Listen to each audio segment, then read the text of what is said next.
guys, what's going on? My name is Caleb and welcome to another video from me here today.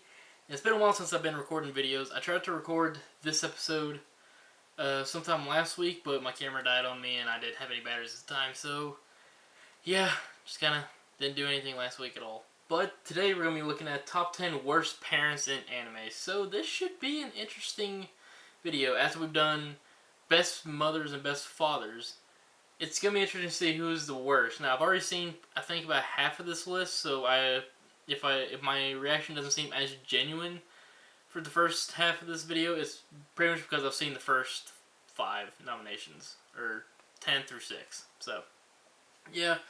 But anyways, let's get going.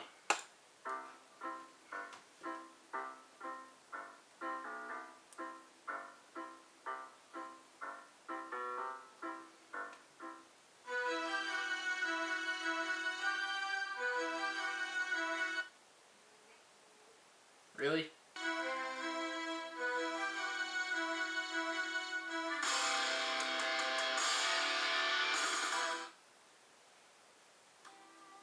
Since we did top 10 best mothers and fathers of anime, we've gotten a lot of requests to highlight the polar opposites. The parents that are undeniably bad. The parents that are so undeniably bad, it's hard to understand why they decided to reproduce in the first place. For this list, we've chosen bad parents who do horribly despicable things to their own children. Whether they choose to use their children for their own selfish needs, or just flat out neglect their children, we believe with your help, we have selected the worst of the worst. So here we go. Top 10 worst parents in anime.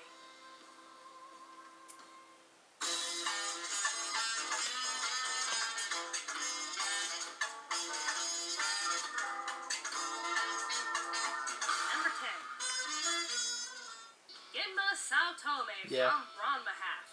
This was a tricky choice since Genma does show his love for his This one I've not seen, and it looks like is proud to have him. I'm calling this anime came out in like 1997, somewhere around that range. I'm calling that. Genma is a pretty bad I'm not gonna look it up though, because I know I'm probably not gonna end up looking it up. So yeah. Above Ranma, feels great when putting his son down so he can feel better about himself, and will even arrange his son to marry someone he doesn't know just for his own benefit. He wanted to fulfill a promise he made to Soan while also continuing his legacy, anything goes martial arts. But he also made an agreement for Ranma to marry another girl only to have her dowry stolen for himself. Overall, Genma is one selfish jerk and is one terrible father.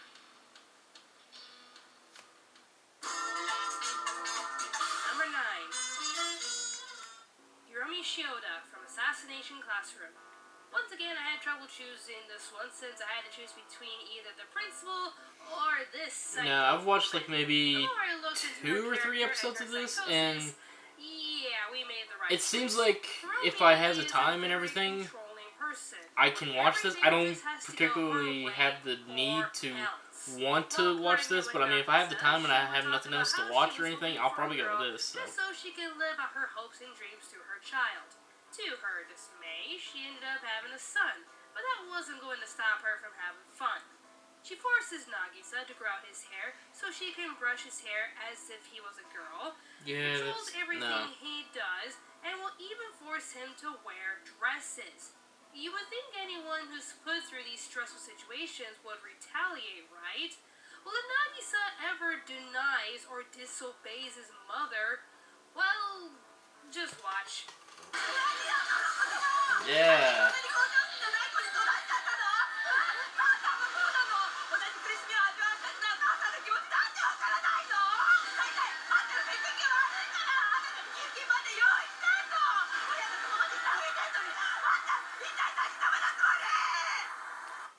The fuck? Well, that happened. Yeah. I would have put her higher since she is an overbearing mother who treats her son like a Barbie doll rather than a child. But ever since he saved her life from an attempt to kill Koro-sensei, their relationship is a bit better. Still, it hurts to think of what could have been if that fateful day never came. Yeah, that would be... Whew. Number 8. Ren Sohma from Fruits Basket. every parent in the show was terrible to their kids. I mean, it's not easy accepting the fact that your child is cursed and can transform into zodiac animals, but I'd at least give a gold star to my kid if that happened. I don't know, that's just me, because I think transforming kids would be cool. Although you don't see Ren in the anime, you do see the result of her actions through her daughter Akito. Yeah. So pretty much this horrible wretch of a human being who makes the Sohma family suffer is the result of extreme child abuse. How horrible of a person do you have to be to have your actions turn your child into... You did this. This is your fault. If Hattori loses his sight, it's your fault. It's your fault. Akito, Hattori, do you think you can lift the Sohma curse? Do you? That? Well, Ren wasn't a mentally stable person to begin with. But how can you be jealous of your own child because your husband spends time with her? I'm sorry, but Ren and her husband made love, and their love created a child. He loves the child she gave him. And she's so disturbed, she grows jealous and wants her husband all to herself. So she tortures and manipulates Akito whenever she can. She forced Akito to look and behave like a man throughout her childhood, mocks her by telling her she'll be all alone with no one to love her forever, and will even threaten her child with a knife to get what she wants. She tortured her child non-stop, and it was all because she was obsessed over her love for her husband. Psycho.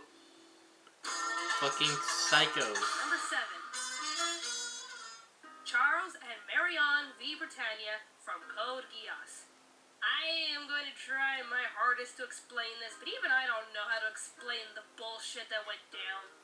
Lelouch grew up believing that his father was responsible for killing his mother and paralyzing his sister, so he vowed to somehow take vengeance and bring down all of Britannia.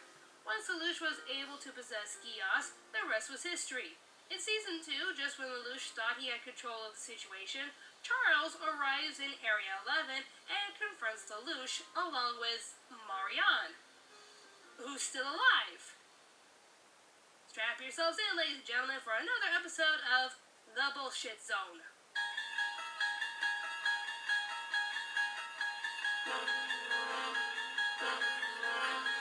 Oh, God. The Turns out bongos. Marion possessed the Geass to transfer her soul into another person's body, so she hid away in Anya Allstream's body until hers and Charles's plan could finally come to fruition. The plan was known as Ragnarok, to which by using the sword of Aksha, the thought elevator, and 2 codes, Charles can force the collective subconscious of human beings onto the surface of their mask and affect reality, making all humans, both living and dead, into one being. Basically, Charles and Marion wanted to create a perfect world where dead loved ones could return and everyone would live happily ever after, or so Charles and Marion thought. Lelouch finally knows the truth now. He knows now that his parents put him in the situation to protect them and to build a better world for them. With everything said and done, will Lelouch forgive them? Oh, hell no. Not only did Lelouch object to the idea of such a stagnant world, but he calls them out on their bullshit. Their idea was selfish. They abandoned their children in a war zone. The idea of a perfect world seemed only to be a world fitting for them.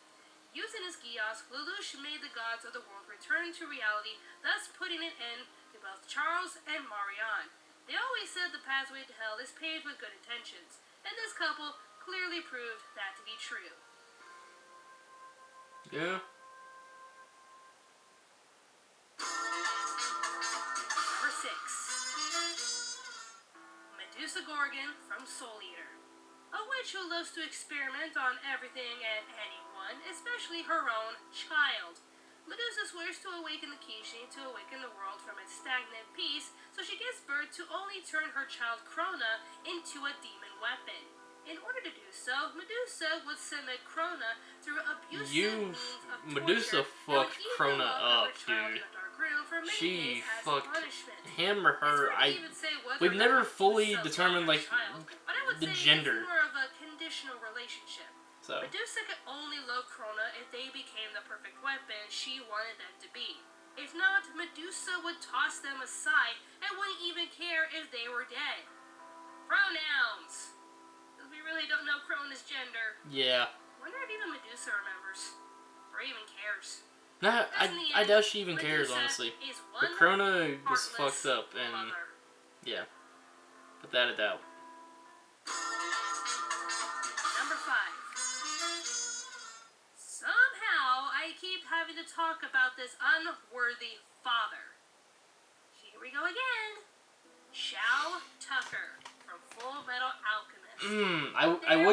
I would stomp away right now, but I'm kind of in a corner right here, and with that, if I would try to do that, I would knock everything off the table. So yeah, not gonna do it. Create chimeras, creatures who could talk. This miraculous feat happened shortly after his wife and house pet disappeared. Gee, I wonder why. A few years roll by, and he's being pressured to make another one, or else he'll lose his financial support and title. After much thought and weighing out his options, he was finally able to make a new one. Oh, just I make a lot of jokes, and I kind of piss off my girlfriend and our friend Jessica because of this. Woo! That? Nope. Nope. Fuck you, Tucker. Fuck you, Tucker. Now, how did I react the first time I covered this? Oh, you son of a bitch. Then allow me to repeat myself. You sick son of a bitch. Shou Tucker fused As I was his saying, child I may with joke his about dog this, like whenever in order somebody to keep makes his a funny pun about it credibility. and everything, This sick, and kind of piss off my girlfriend at the same time. selfish monster But actually chose to seeing make the his own episode life where and child Ed and suffer Al found just this to out, further his career just and life. watching this right now Some would argue makes my that he blood should be higher boil on the list. towards Shou It's a Tucker. sad I fact. want to punch the man in the face. Using his wife to form I a may personal joke about it, but hero, I am as disgusted with Shou Tucker as anybody else. until he used So, Nina. fuck you, Shou Tucker. You fucking son of a bitch. Number 4. Ragyo Kiryuin from Kill la Kill. The very minute this woman discovered life fibers, she began her selfish quest for world domination. She wanted to create the perfect life using life fibers, even if it meant using her newborn babies as test subjects. Grab your When boobs. the life fibers failed to fuse with Aasaki, she decided to try again with her newborn Ryuko. But when that failed, she decides to just dump her baby aside and left her for dead. Instead of dumping Aasaki, she decides to use her as a tool and prides herself in Asaki's success. Still, that doesn't stop her from molesting her from time to time. Well, I knew she wasn't Mother the Immaterial, but sexually assaulting your own child? What the hell? Ragyo Kiryuin, a cold-hearted diva who used anything and anyone to rule the world. What the even fuck? her own children. Yeah? Number 3. What the shit? Cordelia from Diabolic Lovers. Selfish to the core, Cordelia only wanted the best things in life for a vampire. She had 2 strong vampire men fight for her hand and birthed 3 children only to get her husband's attention. Even though her children were not her husband's first set of sons, she pushed Ayato into studying every day to prove he could be the next head of the family. With her other 2, it seemed they could do whatever they wanted. She praises Kanato for his singing voice and always relies on Laito for his comfort. And sex. Yeah. It is confirmed that Cordelia had sex with her own son, Laito. He had always wanted his mother's love in any way possible, but he never imagined she would use him for sex. He was eventually locked up for a while as punishment for mating with her, so how does this loving mother respond to his imprisonment? Have sex with his uncle right in front of him. And this wasn't the first time she had sex with her brother-in-law, Richter. She would at times have sex with him, with Kanato still in the room. And made him watch. You know, I'm suddenly regretting never coming up with this list. I never liked Diabolic Lovers. Hell, I made a drinking game out of it. Rule number 1. Take a drink or shot every time that girl says, "No, please stop, let go." Her screaming for God to help counts. Yep. Oh Lord. After finishing the series and during further research, I am appalled and disgusted that such a character could ever be created. And bitter. that hurts. I've been bitten. Kind of shows you how fucked up people can get when they're thinking about stuff. So. And the Ava wait. Wait, what? Too soon. What? But I couldn't help myself. What? Gendo Ikari from Neon Genesis Evangelion. There is no doubt that this man loved his wife. Screw the world and everyone in it, but Gendo was madly in love with his wife Yui. This can never be said the same for his son Shinji. It's hard to even tell if he even gave a damn about his kid when he was even born. But once Yui was killed in an accident, Gendo doesn't think twice about abandoning his son. He continues his research and goals to use the Ava units to defeat the angels, but also tries to bring his dead wife back in the process. 11 years roll by, and not once did Gendo make any attempts to reach out to his son. That is until Unit Zero's pilot was badly injured, so they needed to find another pilot just in time to fight off the next invasion. And I'm pretty sure Gendo was just sitting there like, oh yeah, I have a kid, don't I? Well, let's see if I can put that little bastard to use, I guess. Gendo summons Shinji to the facility and tells him just right off the bat, oh, now? Okay. Get in the Ava, Shinji! 11 years with no word or love, and he just wants Shinji to do as he's told by jumping into a giant robot and fight giant monsters. Love you too, Dad! His wife Yui wanted to fight for a better world for their son to thrive in, but Gendo's selfish desire violated her dream by sacrificing Shinji in an attempt to be with her.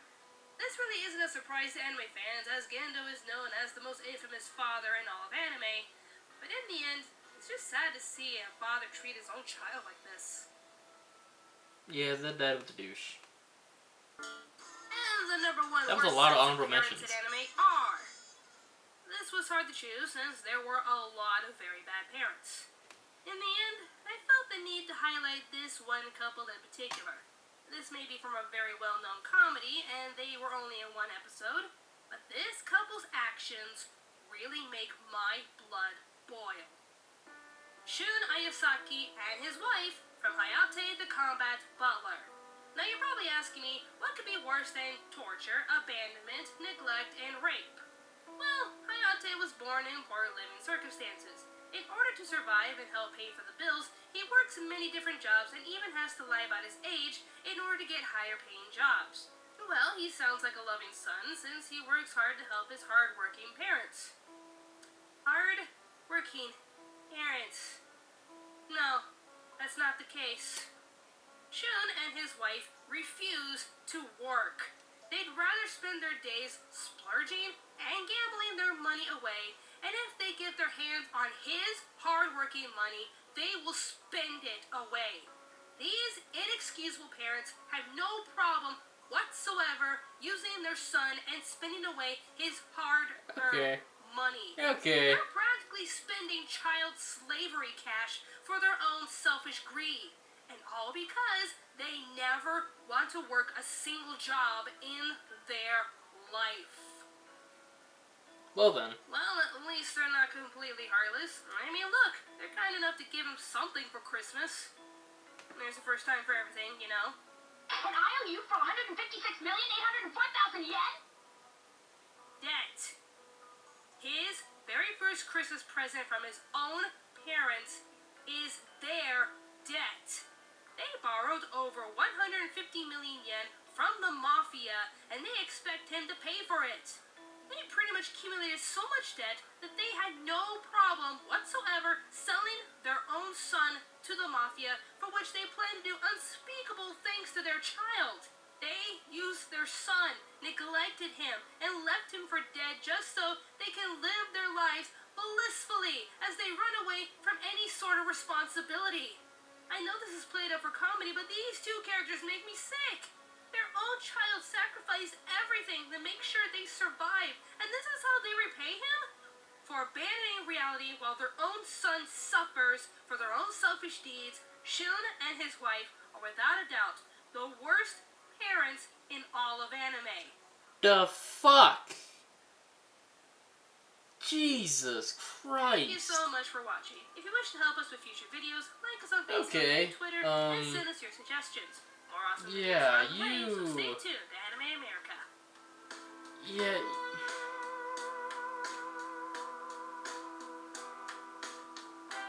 I don't even know what to say to that. Whew. Okay.